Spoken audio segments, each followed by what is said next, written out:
comment.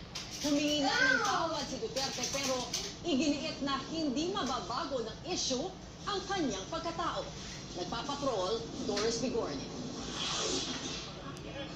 Kahit bugbog sarado sa social media at maging sa kanyang mga katunggali sa pagkapangulo, dinumog pa rin si Rodrigo Duterte, lalo na ng mga kababaihan sa pagbisita niya sa Bacolod City.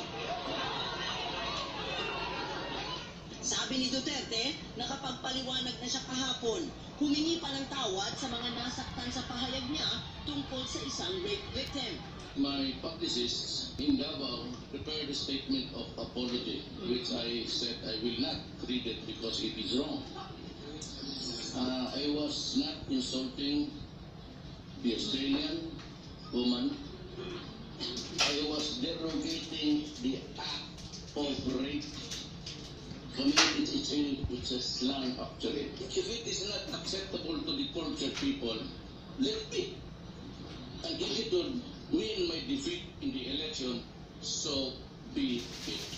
Paliwanag ni Duterte, nagdilim ang kanyang paningin na nakita niya ang bangkay ng batang pinatay ng mga kidnapper, kasama na ang Australian lay missionary. Ginawa ko yung baril ko, and I emptied my usig, one magazine lang.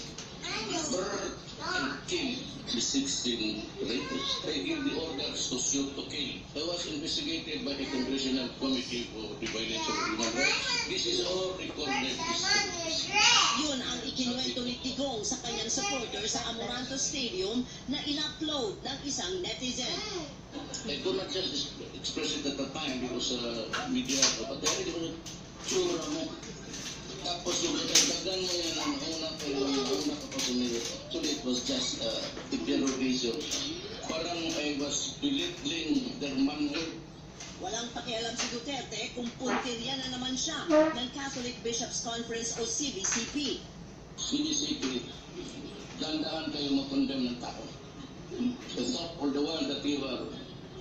I was doing a duty for humanity and you are castigating me for my mouth. Ako yung kandidato na kasama ang pumapatay ng kriminal. Pero si CBCP, hindi ako magdanakaw. Labas din anya dito ang Australian Embassy na kinundena ang kanyang pahayag. Galit si Digong dahil sumakay sa issue ang kanyang mga katunggali.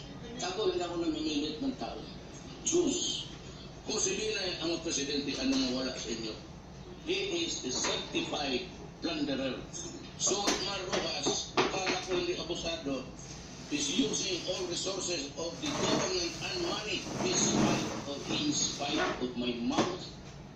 I will give you a clean government.